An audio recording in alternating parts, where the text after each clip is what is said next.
Salam alaikum, j'espère que vous allez tous bien, Inch'Allah. Jumu'ah Mubarak à tous.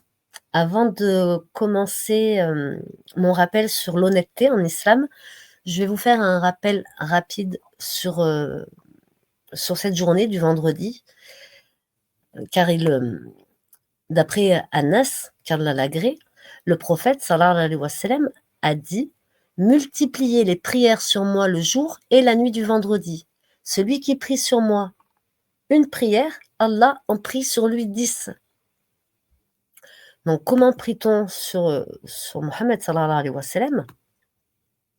Alors, il y a plusieurs invocations, plusieurs prières que l'on peut faire, dont celle-ci, Bismillah ar-Rahman ar-Rahim, ô Allah, prie sur Mohammed et sa famille, et bénis Mohammed et sa famille, comme tu as prié et béni la famille de Ibrahim, et tu es le seul digne de louange, le glorieux. Allahumma salli ala Muhammad wa ala ali Muhammad wa barak ala Muhammadin wa ala ali Muhammad kama sallaita wa barakta ala ali Ibrahim innaka hamidun majid. Et il y en a une qui est beaucoup plus courante, qui est celle-ci: ô Allah, prie sur Mohammed et sa famille, comme tu as prié sur la famille de Ibrahim. Tu es le seul digne de louange, le glorieux. Et bénis Mohammed et sa famille, comme tu as béni la famille d'Ibrahim. Tu es le seul digne de louange, le glorieux. Allahumma salli ala Muhammadin wa ala ali Muhammad, kama sallaita ala Ibrahim wa ala ali Ibrahim innaka hamidun majid. Allahumma barik ala Muhammad wa ala ali Muhammad, kama barakta ala Ibrahim wa ala ali Ibrahim innaka hamidun majid. Donc, ça s'appelle la prière ibrahimia. Donc, il y en a plusieurs.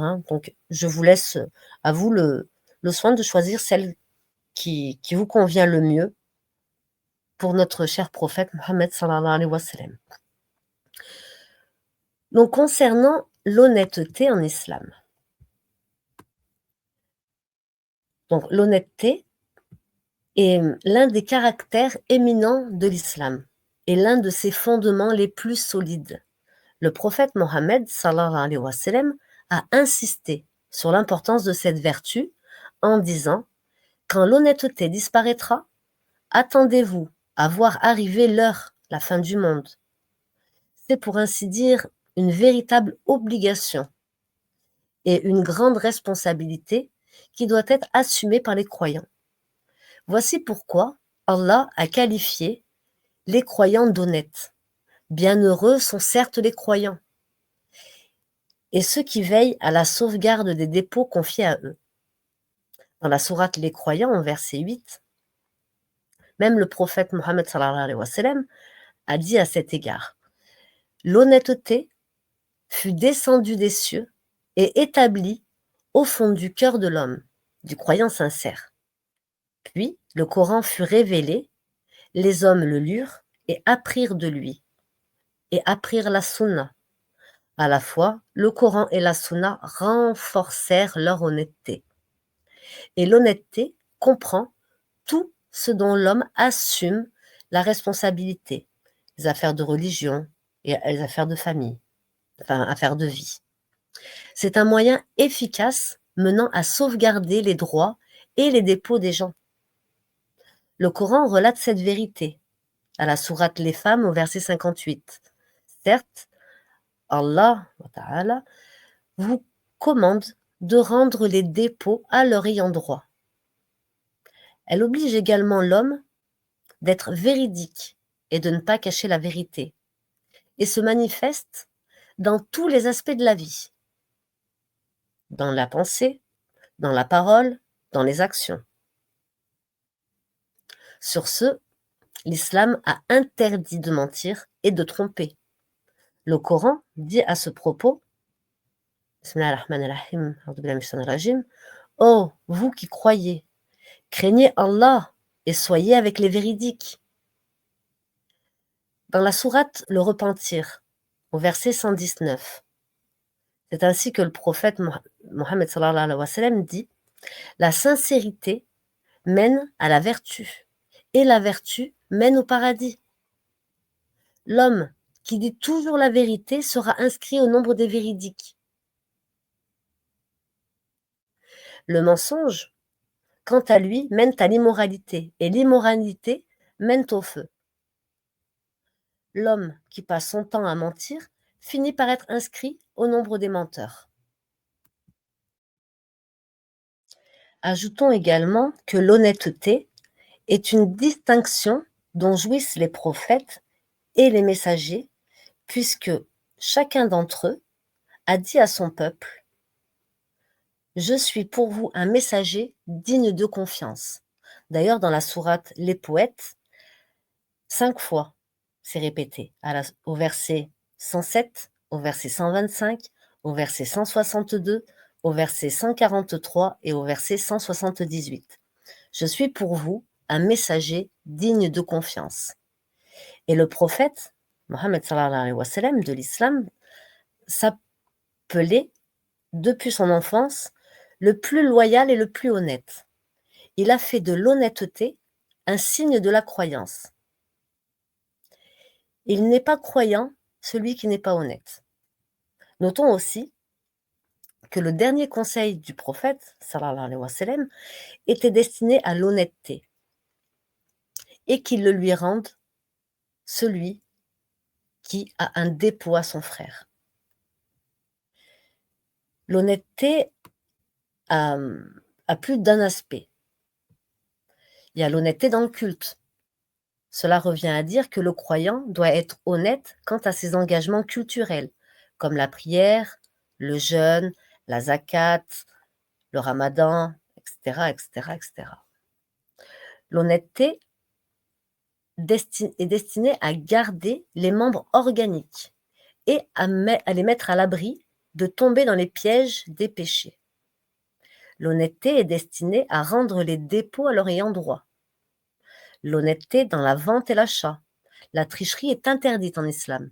Le prophète sallallahu alayhi wa sallam a dit: il n'est pas de nous celui qui nous trompe. L'honnêteté dans le travail. L'islam nous a ordonné de faire le travail comme il faut.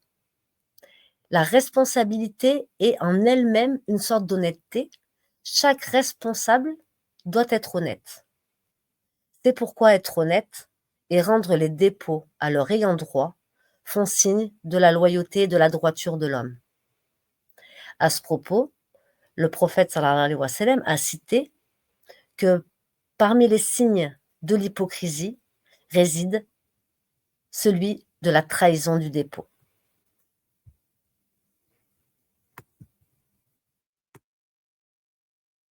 L'honnêteté consiste à dire la vérité. La vérité, c'est ne dire et ne faire que ce qui est vrai. Bismillah ar-Rahman ar-Rahim. Au nom d'Allah, le tout miséricordieux, le très miséricordieux. D'après Ibn Masoud, qu'Allah l'agrée, le prophète sallallahu alayhi wa sallam a dit: certes, la véracité mène vers la piété, et certes, la piété mène au paradis. Un homme ne cesse d'être véridique jusqu'à ce qu'il soit écrit comme étant un véridique. Certes, le mensonge mène vers la perdition, vers la perversion. Et certes, la perversion mène vers l'enfer. Un homme ne cesse de mentir jusqu'à ce qu'il soit écrit comme étant un menteur. C'est rapporté par Bukhari dans son Sahih 6084 et Muslim dans son Sahih 2607. Et les mots sont ceux de Muslim. En principe, le musulman doit tenir un langage de vérité, d'honnêteté et ne pas conjecturer ni évoquer des choses qu'il ne maîtrise pas. D'accord? Donc, tout d'abord, il convient aux musulmans de tenir un discours de vérité et d'honnêteté, un discours utile ici-bas et dans l'au-delà. Il doit éviter de tenir des propos inutiles et sans consistance et de parler sur la simple conjecture ou de choses qu'il ne maîtrise pas. Allah, le puissant, Et une ménager a donné à ses fidèles serviteurs, croyants, l'ordre de rester véridiques. Le puissant et majestueux dit à ce propos, dans le Coran, sourate Le Repentir, verset 119, « Ô croyants, craignez Allah et joignez-vous à ceux qui sont véridiques. » Ibn Kathir, puisse Allah lui accorder sa miséricorde, a dit « Soyez véridiques et restez-le, pour en acquérir l'habitude et échapper à la perdition. Allah aménagera une heureuse issue à vos affaires. » C'est extrait du Tafsir d'Ibn Kathir, chapitre 4, 230. As-Saadi, puisse Allah lui accorder sa miséricorde, a dit « Et joignez-vous à ceux qui sont véridiques, c'est-à-dire dans vos propos, vos actes et vos comportements. Ceux qui disent la vérité agissent et se comportent en conséquence, sont exempts de paresse, de torpeur et de mauvais desseins. Ils sont sincères et animés de bonnes intentions.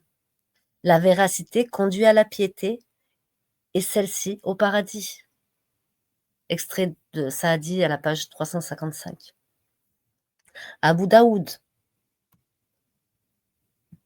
4989, et At-Tirmidhi, 1971, ont rapporté, d'après Ibn Masoud, qu'Allah les agrée, que le message d'Allah, sallallahu alayhi wa sallam, a dit « Méfiez-vous du mensonge, car le mensonge conduit à la débauche et celle-ci en enfer. L'homme ne cesse de mentir et d'y persister jusqu'à ce qu'Allah le décrète menteur. Tenez à rester vrai, car la vérité conduit à la piété et celle-ci au paradis. L'homme ne cesse de dire la vérité et de la maintenir jusqu'à ce qu'Allah la décrète véridique. » C'est déclaré authentique par Albani dans Sahih Abu Daoud. Allah subhanahu wa ta'ala et son messager sallallahu alayhi wa sallam nous a interdit de nous fonder sur une simple opinion.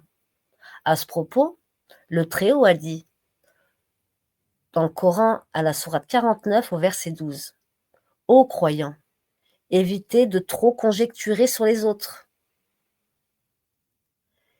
car il est des conjectures qui sont des vrais péchés. »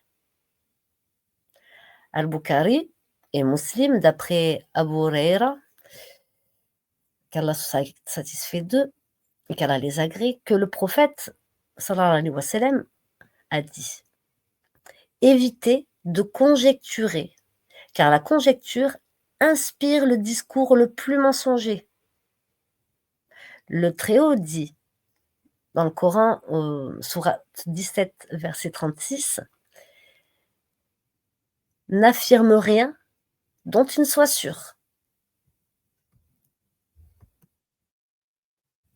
C'est comme traiter quelqu'un d'hypocrite quand il ne l'est pas.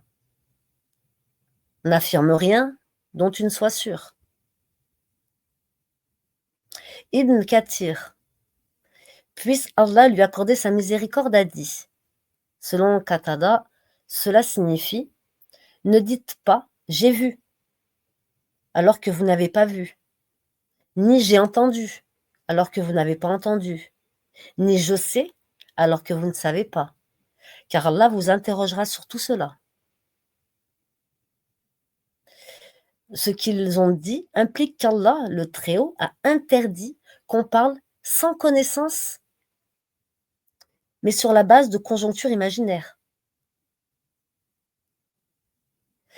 Extrait du Tafsir d'Ibn Kathir, 5,75, Al-Qutaïbi a dit « Ne parlez pas de manière approximative. » As-Saadi, puisse Allah lui accorder sa miséricorde, a dit « C'est-à-dire, ne vous occupez pas de ce dont vous n'avez pas de connaissance. Vérifiez tout ce que vous dites ou faites. Ne vous livrez pas à des conjonctures qui vous portent tort et ne vous profitent nullement. » L'interdiction s'aggrave quand il s'agit d'affaires légales, notamment les dispositions portant sur le licite et l'illicite. Car il n'est permis à personne de parler dans la religion sans connaissance, mais sur la simple conjecture ou sur l'approximation. L'imam Ahmed a rapporté d'après Abdullah ibn Amr ibn el-Has que le prophète sallallahu alayhi wa sallam a dit « Certes, le Coran n'a pas été révélé pour que des parties en contredisent d'autres. Appliquez ce que vous en savez et référez-vous aux connaisseurs pour les parties que vous ignorez. » N'oubliez pas qu'Allah donne ses sciences à certains de ses serviteurs par expérience, dans les épreuves. Donc attention avant de juger des gens sur des choses que vous ne connaissez pas.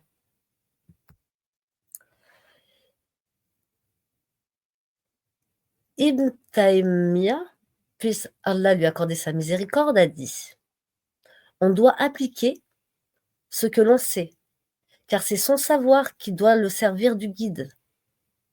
Ce qu'on ignore est comme ce qui paraît ambigu, ce dont on ne connaît pas le sens. On doit s'en référer à un connaisseur. Cela dit, il ne convient pas aux musulmans d'aborder des affaires qu'il ne maîtrise pas suffisamment ou ne se souvient pas exactement les détails. À plus forte raison de ce dont il n'a aucune connaissance. Qu'il parle quand il le faut, en connaissance de cause, autrement qu'il se taise pour avoir la paix.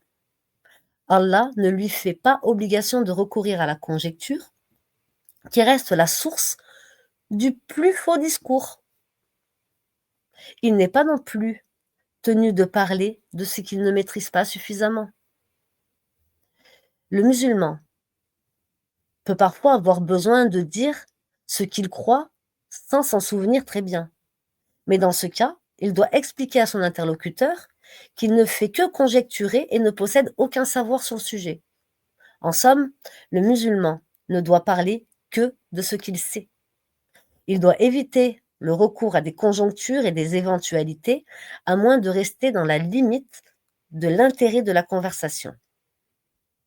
Et bien sûr, Allah le Très-Haut le sait mieux.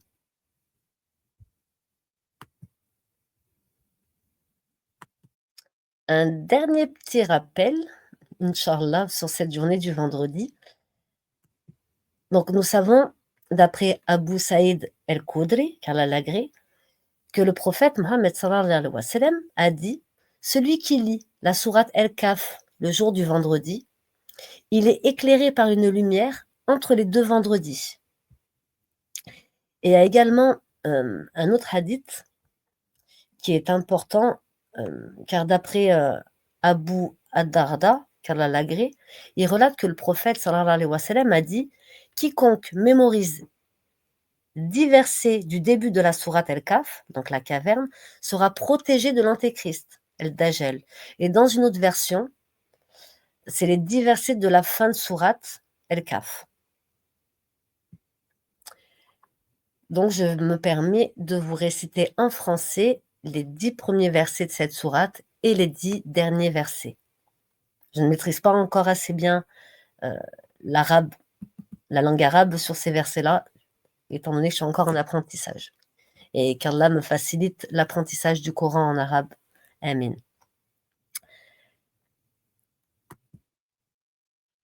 Donc, Bismillah ar-Rahman ar-Rahim, A'udhu billahi minash shaitanir rajim. Bismillah ar-Rahman ar-Rahim. Au nom d'Allah, le tout miséricordieux, le très miséricordieux. Louange à Allah, qui a fait descendre sur son serviteur le livre et n'y a point introduit de tortuosité. Un livre d'une parfaite droiture pour avertir d'une sévère punition venant de sa part et pour annoncer aux croyants qui font de bonnes œuvres qu'il y aura pour eux une belle récompense, où ils demeureront éternellement, et pour avertir ceux qui disent Allah s'est attribué un enfant, que ni eux, ni leurs ancêtres n'en savent rien. Quelle monstrueuse parole que celle qui sort de leur bouche, et ce qu'ils disent n'est que mensonge. Tu vas peut-être te consumer de chagrin parce qu'ils se détournent de toi et ne croient pas en ce discours. Nous avons placé ce qu'il y a sur la terre pour l'embellir, afin d'éprouver les hommes et afin de savoir qui d'entre eux sont les meilleurs dans leurs actions. Puis, nous allons sûrement transformer sa surface en un sol aride. Penses-tu que les gens de la caverne et d'Arakim ont constitué une chose extraordinaire d'entre nos prodiges? Quand les jeunes gens se furent réfugiés dans la caverne, ils dirent: « Ô notre Seigneur, donne-nous de ta part une miséricorde et assure-nous la droiture dans tout ce qui nous concerne. » Verset de la sourate Al-Kahf, nous allons voir les 10 derniers. Bismillahirrahmanirrahim, a'udhu billahi minash shaitanir rajim. Dont les yeux étaient couverts d'un voile, qui les empêchait de penser à moi, et ils ne pouvaient rien entendre non plus. Ceux qui ont mécru, comptent-ils donc pouvoir prendre pour alliés mes serviteurs en dehors de moi? Nous avons préparé l'enfer comme résidence pour les mécréants. Dit: voulez-vous que nous vous apprenions lesquels sont les plus grands perdants en œuvre? Ceux dont l'effort dans la vie présente s'est égaré alors qu'ils s'imaginaient faire le bien. Ceux-là qui ont nié les signes de leur Seigneur, ainsi que sa rencontre. Les actions sont donc vaines. Nous ne leur assignerons pas de poids au jour de la résurrection. C'est que leur rétribution sera l'enfer pour avoir mécru et pris en raillerie mes signes et mes messagers. Ceux qui croient et font de bonnes œuvres auront pour résidence les jardins du Firdao, où ils demeureront éternellement, sans désirer aucun changement. Dit: si la mer était une encre pour écrire les paroles de mon Seigneur, certes, la mer s'épuiserait avant que ne soient épuisées les paroles de mon Seigneur. Quand même, nous lui apporterions son équivalent comme renfort. Dit: je suis en fait un être humain comme vous. Il m'a été révélé que votre Dieu est un Dieu unique. Quiconque, donc, espère rencontrer son Seigneur, qu'il fasse de bonnes actions et qu'il n'associe dans son adoration aucun autre à son Seigneur. Ashhadu an la ilaha illallah, ashhadu anna Muhammadan Rasulallah. Assalamu alaikum wa rahmatullahi wa barakatuh.